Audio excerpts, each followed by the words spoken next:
Hello and welcome to the world's first Paul Weller fan podcast.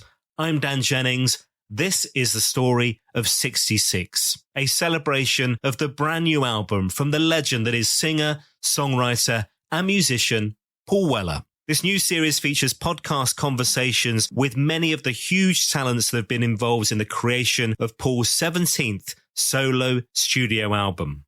What I hope is that these podcasts give you a deeper insight into the creation of the new LP and that sheer joy of the creative process. And ultimately, it all comes back to the songs. What you'll hear about this LP, probably more than any other, is an album packed full of collaboration. Welcome to the story of 66. On this episode of the podcast, delighted to be joined by an absolute legend in music. Suggs is my very special guest. We will chat about the early days of Madness and that connection with the Jam, starting out around the same time, gigging in London. We'll chat about those Red Wedge connections in the 80s and how a friendship created with Paul Weller lives on today. A friendship that's seen Paul perform live with Madness and vice versa for Suggs with the Paul Weller Band, the creation of great music together, Who Do You Think You Are, and a couple of terrific songs on the new album, 66. We're talking the album opener, Ship of Fools. You've heard from Paul Weller and what he thought the song meant.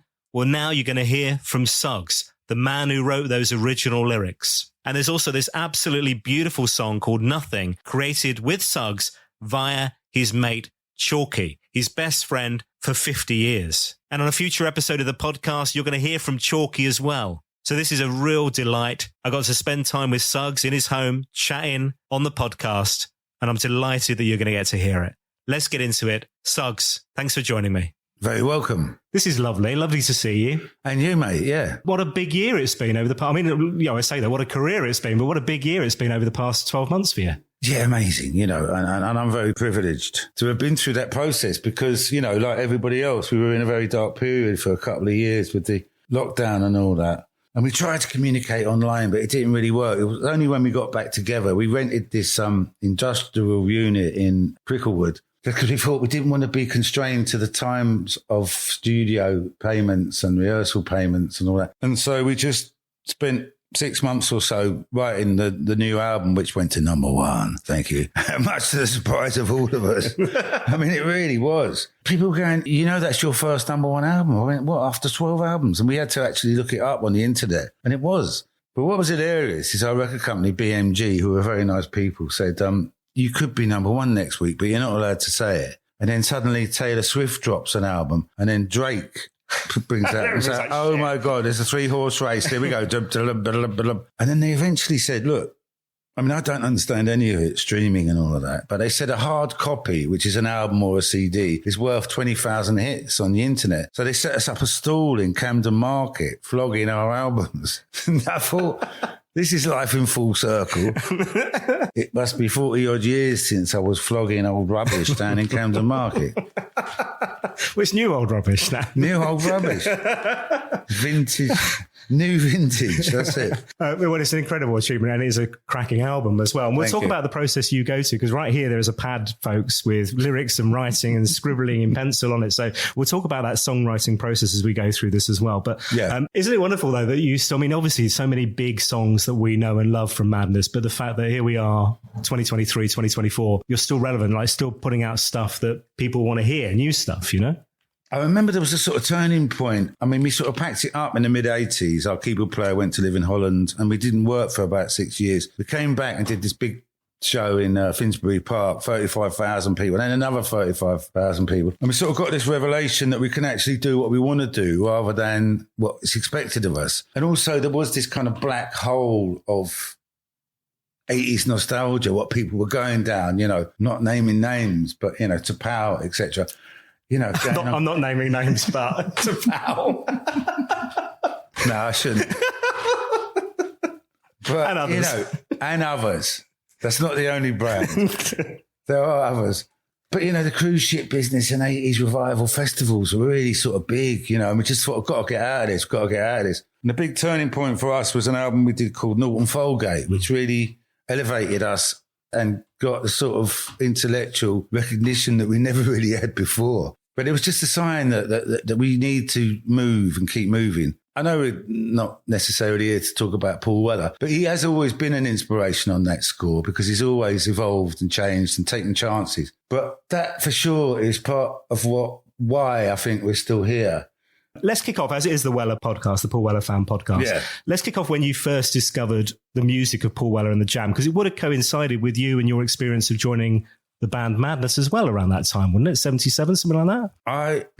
It's a bit like when you went to see the Sex Pistols. I was one of the 1 million people who went to the Red Cow. And I've still got the badge upstairs somewhere. And it was Michael, keyboard player, said he wasn't mad on punk and all that. He said, but apparently there's this mob and they're doing a bit of Motown, which is what we loved. So I seen him there the first time at the Red Cow, doing, I think he did Heatwave or he did some sort of Motown-y stuff. Then I seen him, funny enough, at Wembley Arena supporting Slade. And that was talk about the last sort of cross of the two generations. But it kind of worked, it wasn't like the whole premise of all of that stuff was the dinosaurs, but Slade weren't dinosaurs. They were one of us. And funny enough, I read a thing with Noel Gallagher going, if it wasn't for Slade, there wouldn't have been no Oasis. They had that primeval, join in kind of pop stomp. And then I sort of crossed paths with him every now and then. I seen him in America briefly and we were both sort of blowing it because we were so arrogant and the Americans are stupid that we never made it for very obvious reasons. Neither of you were very good at sucking up to the Americans, were you? Yeah. What was it? Same words, different language, yeah. The only time I really spent some time with him, we went on the Red Wedge tour, which was to support the Labour Party, and there was him, Jerry Dammers and some other, Billy Bragg and some lovely people. And that's how I sort of got to know him. Okay, well, we'll dig into those memories and talk about that in a sec. How competitive would it have been? So the Jam, at the same time as Madness, are releasing singles, and you're both terrific singles bands. And I'd love to get your kind of take on that kind of power of the 7-inch back then, particularly, because it was such the A and the B side was such an important thing, wasn't it? You got it. Like having a number one album, they're going, you sold 35,000 records. We used to sell 35,000 singles a week. The charts was something else in them days. But I couldn't quite understand how the Jam always went straight to number one. Then they had some sort of trick. I can't remember what it was, how they built it up. So they released it just at the last minute. So you get to number one, even if it didn't stay there for very long. But you also got to remember, the artists around at that time. I mean, not saying there aren't great artists around now, but, you're up against the Pretenders, Blondie, ABBA, Michael Jackson. Really, trying to get to number one was a very serious thing. But yeah, in competition, but I always liked the Jam. I mean, I liked them from the beginning, and bought their records. And, a healthy competition, not a jealousy, just a healthy competition. And that carried through to when we were working with the Specials and Selector and all the other people that were on the two-tone side of things. But I don't know, there was some kind of correlation, the rude boy thing with the mod thing, because we come out of punk where everyone wanted to tear their clothes up and, spit at each other. And that just isn't what working class people from my generation wanted to do. I remember I was crossing the road and geezer shouted out the cab, just like Paul Weller, cool, clean and hard. There you go. There's the next album title. Brilliant. I imagine there was a lot less gobbing at a Madness gig than there was at a Jam gig, was there? Or did you get all the spitting and all that at your gigs as well? Certainly would not. We jumped down in the audience, knocked them out. They started spitting at us. You're joking. Someone did throw a bag of chips at me once, actually. That was in Holland. And they put mayonnaise all over them, don't they? So it's covered in flipping mayonnaise. Couldn't see the geezer, he ran away. Your love of music, so where does that come from? Because the connection with, you mentioned Motown, but the connection with ska and reggae obviously becomes a big foundation of that sound, but this must have come from somewhere. This is something you were growing up with? Yeah, my mum was a singer. She was a jazz singer, so there was a lot of jazz in the house. And, like most young people, it didn't really relate to me. But when I look back, it sinks in. When I hear Sketches of Spain by Miles Davis now, I can feel what it meant to my mum. But I just fell in with this group of fellas. There was a gang in Kentish Town called the Aldenham Glamour Boys, and they all dressed really cool and they were into music. And then it was funny. It was just like there were different segregated kind of groups going on. So you had Teddy Boys were still around. You had punks, obviously. Then you had the Teddy Boys were going into rockabilly. Then you had goths, and then you had psychobillies. And we were into reggae. I mean, originally because of people like Desmond Dekker and Toots and the Maytals and all that, what we grew up with. Then Bob Marley suddenly appears on the Old Grey Whistle Test and does Concrete Jungle, and then that takes it to another level. And then Linton Kwesi Johnson. Then there were a lot of great reggae bands. There was Black Slate, actually, from around where we were, and then Steel Pulse and then Aswad. But then it's like each of these groups were going backwards. Like the Teddy Boys were going into rockabilly, then they're going into bluegrass. And we were doing the same thing. We were going into ska, then into Mento, and it was like, how cool can you be? How sort of exclusive can your gang be that you're not going to be able to know what we were into? Then there was a pub in Islington, still there, the Hope and Anchor, kind of like our hangout, and they had live music in the basement, and we saw all sorts of bands down there. But we had the jukebox, and we just used to put on ska and reggae records. But for me, I got more and more into it, and then there was a stall in Berwick Street Market that had a great collection of Blue Beat records, which was... Blue Beat was the English derivative of ska, and it was Prince Buster, and suddenly he was like a revelation, that you could be funny, cool, clean and hard. Because he was a boxer, wasn't he, Prince Buster? There's one thing that you, myself and Paul Weller have in common, and it's not the cool, clean and hard thing, just right. So, although we are, all three of us are, right? Chelsea. So did you connect with Paul? Have you ever connected with Paul over the Chelsea fandom? I mean, you're a massive supporter, I know. Yeah. Not going to the games or anything, but I remember he was on Jules Holland and he had a Chelsea scarf draped across the piano. We text, rubbish. Yeah, of course we're rubbish and all that, yeah. But funny enough, I said that to him, funny enough, because Peter Blake did that Stanley Road cover, didn't he? And then we got Peter Blake to do... our album, Wee Wee CC Ya Ya Da Da. As you can tell, it was a compromised album title. And we went to see him, which was tremendous. Man, his studio and all the stuff, all the stuff he's done over the years. And he said, look, guys, I don't really, I'm sort of bored of doing album covers. He said, the only thing I'm going to say to you is tell me what the album title is, because I've had so many situations where people have changed their minds. So, of course, we changed our minds 7 times and we didn't get Sgt. Pepper's. We just got a piece of paper with all the album titles written in crayon crossed out. With all the ones. Brilliant. But I did say to Paul, because he told me, because George Best was on the cover of Stanley Road and originally it was going to be Peter Osgood. Right, okay. King Chelsea of Stamford Bridge. And then somebody along the way said, well, it'd be more universal if we put George Best on, but he said he couldn't remember. All right, okay, that's interesting. We talked about singles, this kind of cultural impacts that music at that time, the late 70s, early 80s, has on the world. It does seem very, you've got grandkids now, I've got young kids. It does seem that music's a very different thing and much more disposable these days to what it was. It's a different world entirely, obviously, isn't it? Of course it is, yeah. And you don't want to end up the grumpy old man. But I remember my nephews coming round to my house a good few years ago now.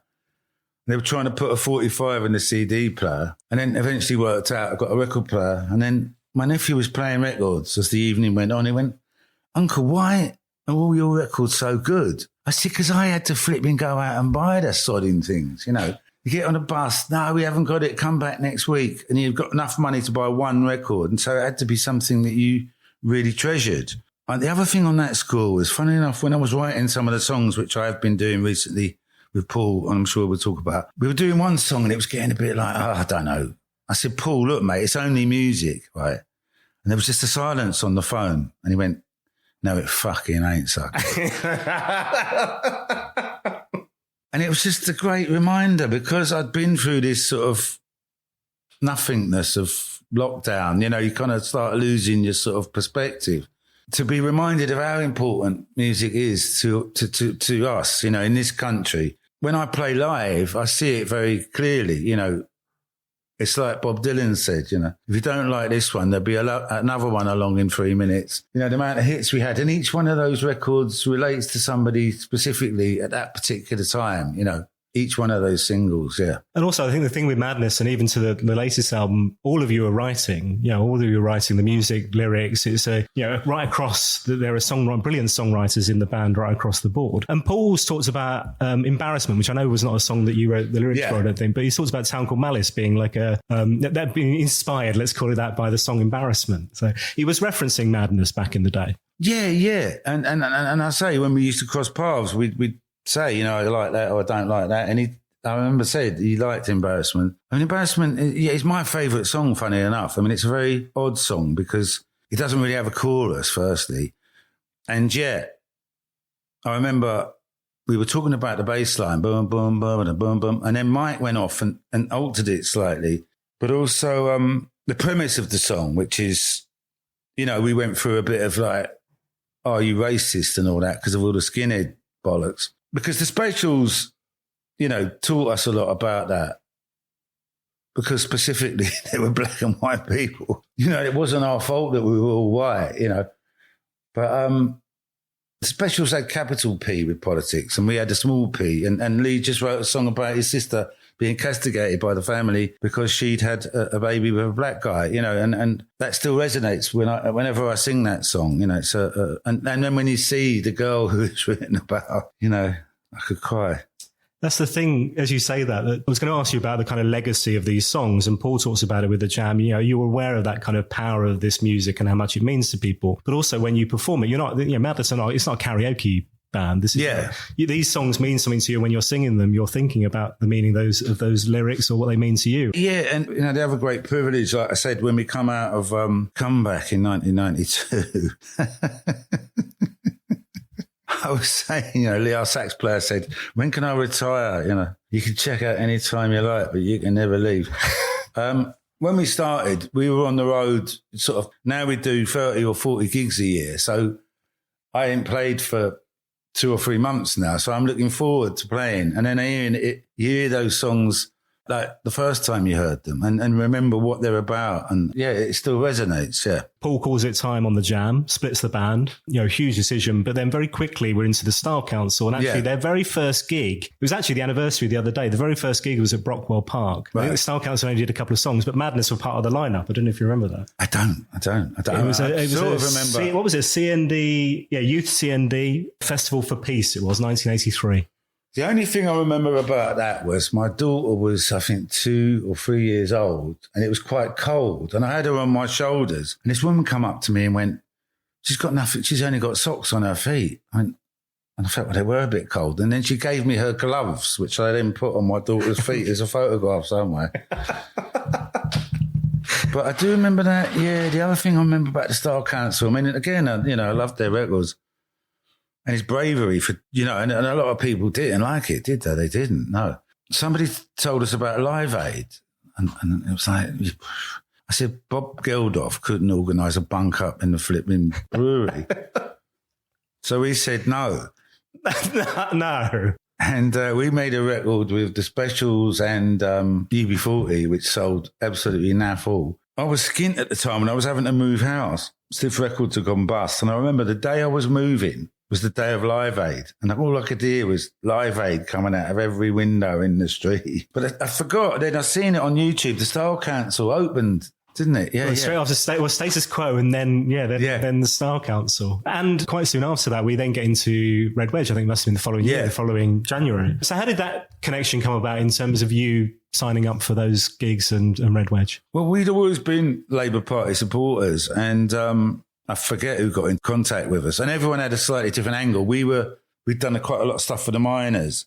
Jerry Dammers was doing the ANC and racist stuff. Paul, I think, was just working class people, having a say. I can't remember exactly how it started, but it was a very nice thing to be involved in, And the idea was until Neil Kinnock slipped over on the beach. I mean, crikey, this is the way the world is, The thing about it was often it was kind of like the Style Council and Paul Weller's crew and them driving the kind of gigs, and that almost being the back line, I think, of the gigs. So was it a full Madness gig, or was it? Can you remember? No, there was only, I think, 2 or 3 of us. Okay.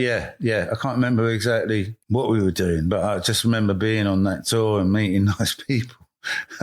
But that wasn't the whole band, no. So we must have been using their back line, yeah, presumably. Yeah. And there's quite a lot of those connections remain today. People like Rhoda Dakar, who obviously was before that for you guys, Yeah. for Two-Tone, but, all these kind of relationships formed. Kenny Wheeler, do you have any memories of Kenny on the road? Yeah, I do, yeah. Some hotel in LA, like I said, where I first met him, and we were sitting around the pool, and he came out and he went, "Do you want a sandwich, Paul?" And I said, "Yeah, Kenny, what about us, mate?"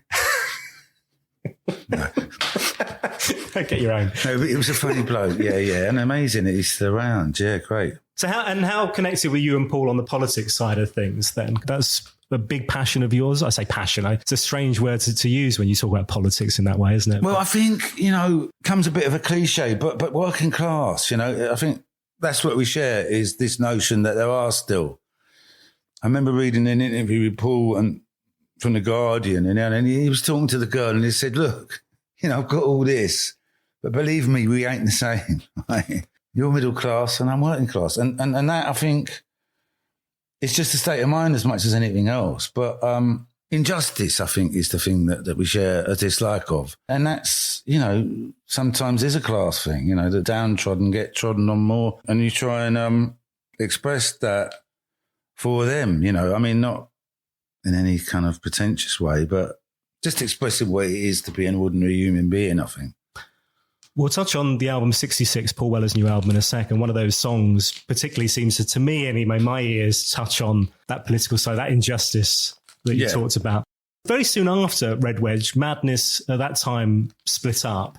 And it seems to me like it was a really long gap. But actually now when you look at it, it was like 6 years, which is nothing, right? In the great scheme of things. But at the time, it felt like a long... So when you had that kind 6 years is between you two albums, isn't it? Yeah, Adele, isn't it? That comeback, if you like, the Finsbury Park gigs were massive, weren't they? And I remember being at school at the time, my mates going, I wasn't allowed to go. My mates coming up to London. We were in Somerset, coming up to London, these gigs, and just talking about it for weeks and weeks afterwards. But actually, it wasn't a big gap where we had missed you for a long period of time, and there was this massive comeback, 1992 from 86, was it? No. And it's kind of odd because we didn't actually split up. We just sort of drifted apart. It's like, where is everyone?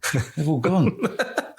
But it was very interesting because we knew this guy, Vince Power, God rest his soul, who's just passed away recently, who had this big Irish festival called The Flower. And Carl was second generation Irish, and a lot of his family, his dad was an Irish dancing champion. So he's kind of in the firmament of the old Murphy, as they called it.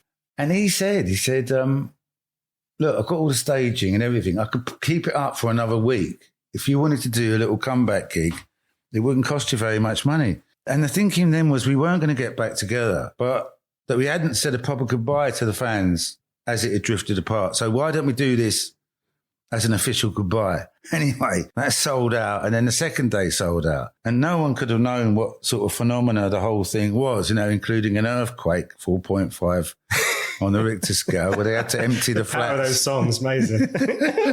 And it was true. When the old Bill said, "Do you think an earthquake?" He said, I don't think they used those words, but they brought a seismologist down, and it's on YouTube somewhere, and she's going, "It was a flipping earthquake." But yeah, you get these moments in time, and they don't always repeat. That moment in time, and everybody was there, everyone I know, and Pretenders, Ian Jury, Gallagher's. Just for some moment, it's like, this is something we have to go and see. I wish I could repeat that every weekend, but that's not the way it goes. 1992 was also the year Paul came back with his solo career, if you like. So the two are colliding again. Was that Into Tomorrow? Yeah. Yeah. Do you have any memories of that? Did you have any connections around that time? Yeah, I can't remember. I got a pre-release off of that. Somebody that I know, you know what I mean? Because they knew I was a fan. And my abiding memory was Jeff Barrett, who had Heavenly Records, and all that, came around my house and he went, "What's that?" I said, it's a Paul Weller solo single. He went, "You're fucking joking me. Fucking play it to me now." Fire it up. Yeah. But again, hats off. He was just doing clubs and all that, wasn't he? And just released a little single and started to build it again, yeah. There are some connections I wanted to ask you about. This is a great one. So Dublin Castle, Camden Town. We were talking about Camden earlier on. This is 2016. See if you remember this. You were off to the Q Awards. Because you were getting, it was a Hall of Fame, I think, recognition thing. And you popped in there with Paul beforehand on like a horse-drawn carriage. Remember this? Look of amusement. No, it's just, I can't remember. I remember what it used to be. There was a coffee shop opposite the Dublin Castle, what I used to go in. And every now and then I'd see Paul because he'd be picking his kids up from school. I was going in the black cab and I seen him sitting outside and I jumped out. I don't remember the horse and carriage bit, no. Okay. There was also, a couple of years later, this wonderful Radio 4 series that you were doing, Love Letters to London. Yeah. And you roped Paul in for, I say ropes, I'm sure he was more than happy, but you got Paul involved. Yeah. I was doing a show. I mean, there were about different parts of London. So I'd picked 4 or 5. So Camden was obvious, Hampstead. Then I wanted to do Soho. And then I was just thinking about him, A-Bomb on Wardour Street. And I knew that he'd done, what's the club, Maximum R&B, anyone, all that. Anyway, I just asked him to come down and, say his earliest memories of Soho. And then we were talking about doing a song. I was talking about doing Piccadilly Polare by Morrissey. He said, you can fuck that right off. I knew straight away what the answer to that was. So, and then he said, do you know, there's this really obscure song by the Kinks, which was the theme tune to Budgie, which was a TV series when we were kids. It's a really nice song, yeah. It was great. Yeah, he came around my house we started to rehearse. And again, you just see, I mean, I hate it, but I'm not really very professional, but he really is. He's going, let's not let down Uncle Ray. Let's keep rehearsing, Suggsy, till we get this right. When it's all right, innit? Come on. But yeah, it turned out nice, yeah. Paul's always had this kind of image, I guess, less so in the Style Council years, but all this image of a kind of like a very serious guy. Yeah. And that's because he takes his craft very seriously from what I can work out, as much as, it seems like he is a fun guy outside of that, but he's very serious about the creation of music. Very serious, yeah. But equally has got a great sense of humour, and when you get to know him, I mean, he's not interested, is he, in espousing that in interviews, or he doesn't like doing telly and all that. But he's actually a very humorous guy, yeah. He's got a great sense of... Everything about him, very interested in other people, constantly at it with people, it's exhausting. He wants to talk to the geezer who's doing the tea, the fucking thing, the van driver, my son-in-law. Very interested in people. Let's talk lockdown. You mentioned how everything kind of closed, and I guess from a band point of view, you had all these gigs lined up and suddenly that disappears. You actually put one of the few streaming gigs around. Yeah. Was that your idea? Where did that come from? Well, we were just getting so frustrated, and in fact, me and Mike did a little thing with a string quartet, which went down quite well. But it's, unholy bizarre that you're playing without an audience, because every fibre is, if there's no one in the audience, then it's shit. But then I spoke to Charlie Higson, who's a pal of mine, one of my neighbours actually, about doing something. And he came up with some ideas. So we organised this gig at the Palladium.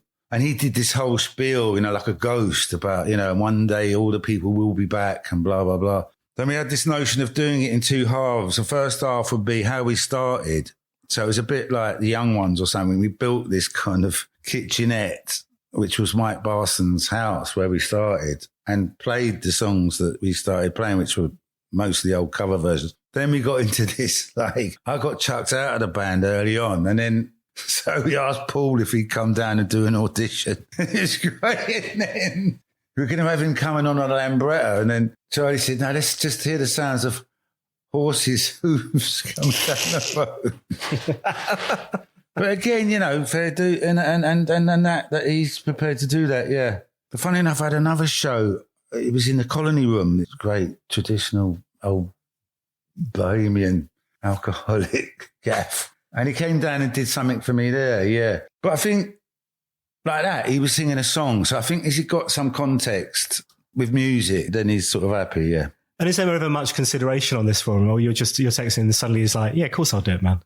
Yeah, that's it. Yeah, that's it. And if he won't, he won't. And that's fine with me.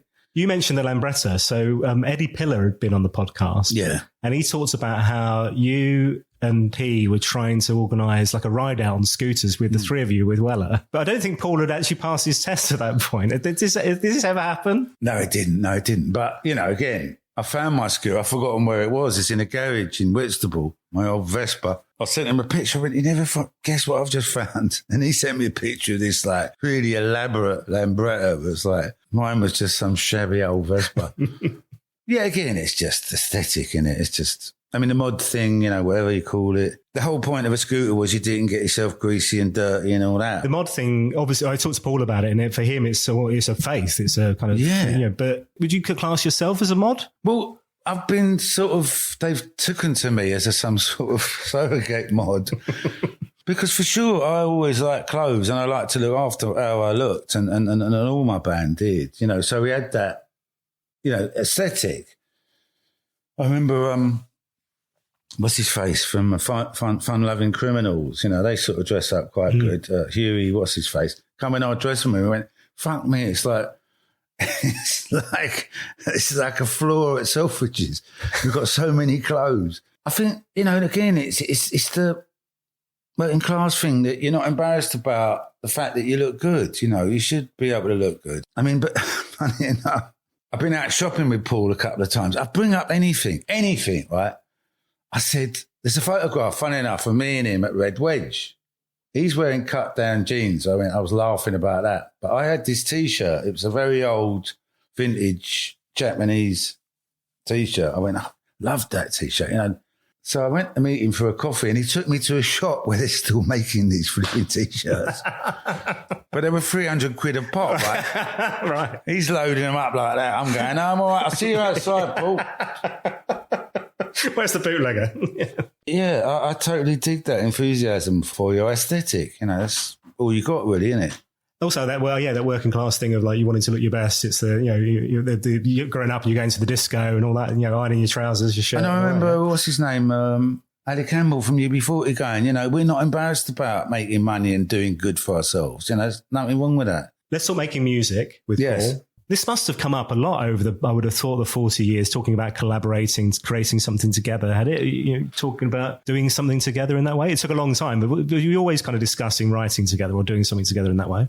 No. I think it was after that Love Letters to London doing the Kink song that we started talking. And then during the lockdown, can't remember, we just started texting each other about this and that. And then he was saying, have you got any lyrics? Because I'm writing a new album. And it turned out that I did. And that was Who Do You Think You Are? And I thought it was a bit of a joke, but we started to flesh it out. And then it was great. I went up to Black Barn and we hadn't got it completely finished, but we were sort of writing it line by line as it went along. And I think it turned out quite good, yeah. There was initially, was it Sunshine in the title as well, wasn't it? Who do you think you are, Sunshine, mate? Yeah, I was going to say, he said, no, it's 2 Oasis. Sunshine, I hadn't thought of that. Sunshine! How was it then collaborating together in a room? Because Paul said he doesn't always feel comfortable doing that because kind of quite self-conscious. You obviously were able to get over that, but had you written a bulk of the lyrics initially anyway then? Yeah, quite a lot of the lyrics, yeah. There were just bits and pieces. I wish I could remember now how the song goes, but we never give up, we never give in, because you were the one. And I think he was going to go that Bring Me Blue Skies. And I went, hang on a minute, that's flipping ELO. I said, you are the one that set me free. Anyway, just, interesting how it goes. You know what I mean? You never know from line to line. And when you've written the lyrics, had you a melody in mind? Is that how you write generally, thinking of the tune that goes with it? Sometimes, but it's most important to be in the room with the music and be with somebody else to know that, I remember that I was also trying to come up with some, what I wanted to do was, now we're getting into the detail for you bored viewers, is I wanted to do a middle eight that was, do you remember that bit in the Queen song that they did with David Bowie, which was rubbish? Oh, Under Pressure. Except for that middle eight that Bowie did. And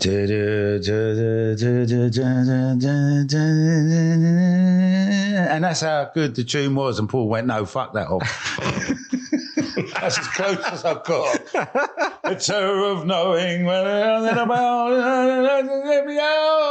Anyway. He said, not a chance. Yeah, exactly. So that single comes out. But at the same time, we're then getting into 66, Paul Weller's new album. And the album opener is a Suggs lyric. Yeah. So were you working on the two at the same time? Or was it that actually you loved that collaboration, so work on something else again? What's the first one? Ship of Fools. Ship of Fools. No, I can't remember if he said to me, have you got any more lyrics? And again, how things... I wrote this song called Ship of Fools. It was sort of autobiographical and partly about my band, right? Oh, really? So because I thought it was about kind of politics and Boris. It is, and it was, and it can be, and everything can be, whatever you want it to be. But certainly Paul took it that way, and I suddenly see there's a whole new direction for the song. But that wasn't the intention. Not when I started it, no. But, it's a very amorphic thing, isn't it? Ship of Fools, could apply to pretty much fucking everything. But Paul took it in that, a world of greedy, avaristic people that he didn't want to necessarily appreciate. And I totally dug that, yeah. I interrupted. So what was it in your head? What was it that your intention behind the lyrics initially? Can you say? I don't know if I want to really, yeah. You don't have to. That's cool. It's about my band. I don't want to slag them off, But was it a poem that you'd written and it was just kind of like, you weren't intending on it being a Paul Weller song particularly? You just kind of went, actually, I'm writing this to get this out of my head and it'll live in a drawer? Like a lot of these things, it was literally, and I'm like constantly fascinated by how people write songs. And they all say, I watched this great documentary on ABBA the other night that I never really liked. But when I seen them, because you get these things you think are just set in stone, but no, they started out in nightclubs in Sweden and they were hated. Swedish hated them. But that, writing a song sometimes can take 3 weeks. But that Ship of Fools is one of them just comes out in the middle of the night and you just write down 5 or 6 lines, which I did. And I kind of quite like the man of war, and the sort of juxtaposition between men and women. But, it's kind of about injustice again. Just about injustice. Well, you got these lines, like, it's about this idea of, like, all striving to be better than those other fishes is a line I love. Yeah, yeah. And like I said, talking to Paul about it, his take on it was about Boris and his cronies and everything, But isn't that wonderful that you send that over? You took the whole, ship analogy and then took it a bit further, swimming to the shore and all that. Yeah. Yeah, it was, I think, very, very poignant song. I like it a lot. And how are you hearing that back as a song to you? So you share the lyrics with him. Is he texting you, like, here's some music that goes with it? Or are you kind of completely cut off? You've kind of handed it over that point before he then returns a kind of finished song for you to... Yeah, well, we discussed that. It was like, I felt I could have joined in. Then we discussed that we didn't want to end up like the working class, what are they called? The brothers, what are they? The Everly Brothers. And I thought, it's kind of true, I couldn't see a concert with me and him standing together for a whole concert. One track's fine. So I totally understood that it'd be better if he just sang it, yeah. And it's a wonderful touch because it's very different from an album opener from him, but you've got this beautiful jaunty kind of piano and these kind of what seemed like kind of quite cutting, scathing lyrics at times. There's another track on the album called Nothing, which again came via you. So this isn't your words. This is one of your best mates, Chalky, right? Yeah, my best mate who I grew up with, me and Chalky. Yeah, so I was born on Friday the 13th and he was born on Halloween. And what a pair of nightmares we were. No, we always talked about it, that we came from nothing, but not in any sort of poetic sense. But it was, when you strip back the sort of sentimentality, we really had nothing, the pair of us. Anyway, just one time he sent me this poem and it was just, we came from nothing, we had nothing. And then the killer is got each other. And I just thought that was great. And I thought, because we were still in this sort of communication about writing songs, me and Paul, I thought I just could see this suiting him rather than me. And he just wrote back straight away and said, yeah, we just flesh it out a bit. Then Chalky went to see Paul a little while ago. I couldn't go and was totally moved by the fact that Paul said, because he related to him and his family, we had nothing but each other. And I think that's a universal thing from people where we come from. So it was just a beautiful thing. Chalky said to me, I never thought I'd be able to write a song, never mind get a credit on an album. And Paul bunged him a few quid, which was even better. But then I wrote a bit about the silver trees and walking backwards and all that, which is sort of something that always, like, the sort of what I call the Van Morrison stuff, I've always liked. And you've got to be careful looking back. But, memories and things that you can bring to the present, not going it was better or worse. But I think there's nothing wrong with appreciating the innocence of youth and all that, yeah.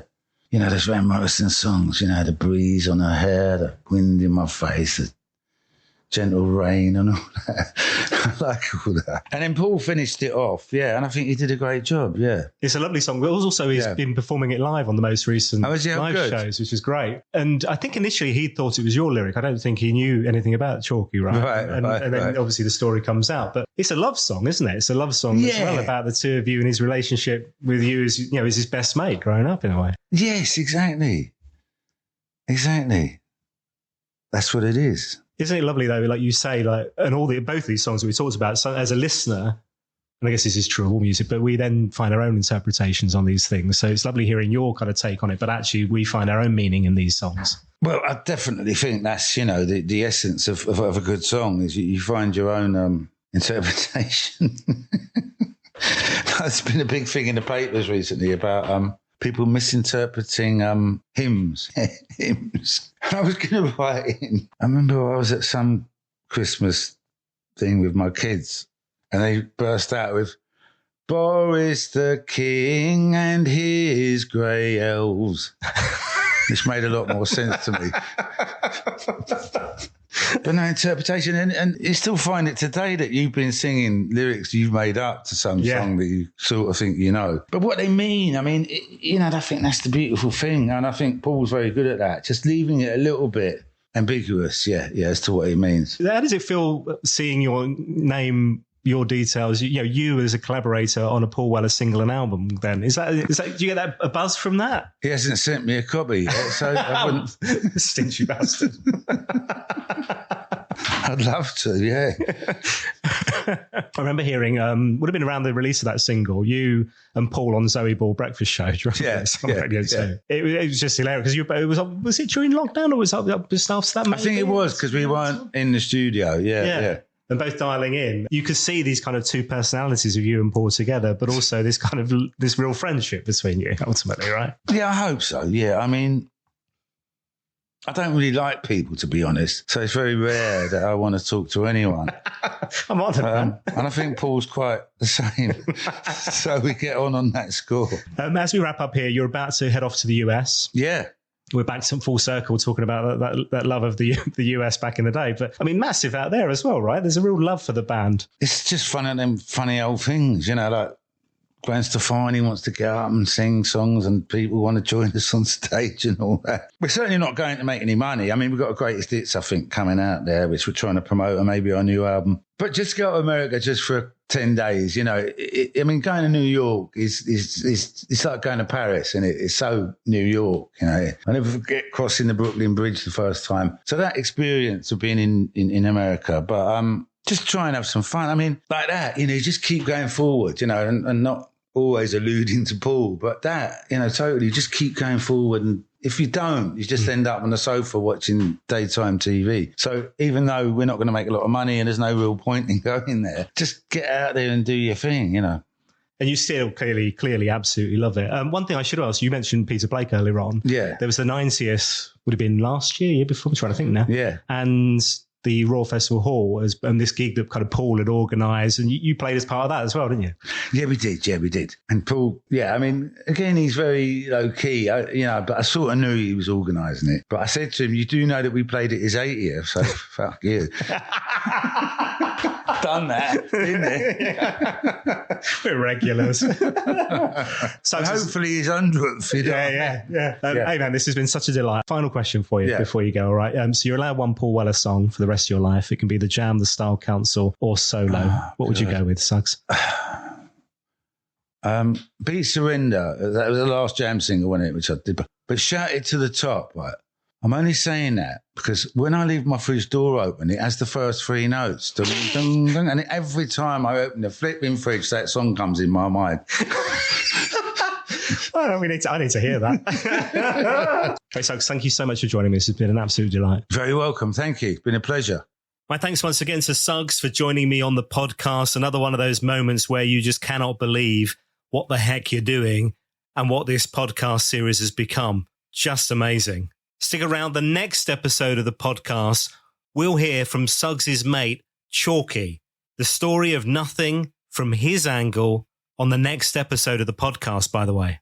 A reminder, if you've enjoyed this episode of the Paul Weller Fan Podcast, you can find a whole box set packed full of brand new episodes. The Story of 66, available now wherever you get your podcasts, Apple, Spotify, YouTube, and more, or at paulwellerfanpodcast.com. Whilst you're on my website, why not head into our store, grab yourself a virtual coffee. It's always nice to get a little thanks for this free content. Much appreciated. All available online, paulwellerfanpodcast.com. And here's the big ask. Please do spread the word on social media. So many amazing people giving their time for free to chat to me on these episodes of the podcast. So I'd love it if you could spread the word. Facebook, Instagram, and X. Tell everybody about the Story of 66, this celebration of the brand new album from Paul Weller. Thanks for listening. I'll see you next time.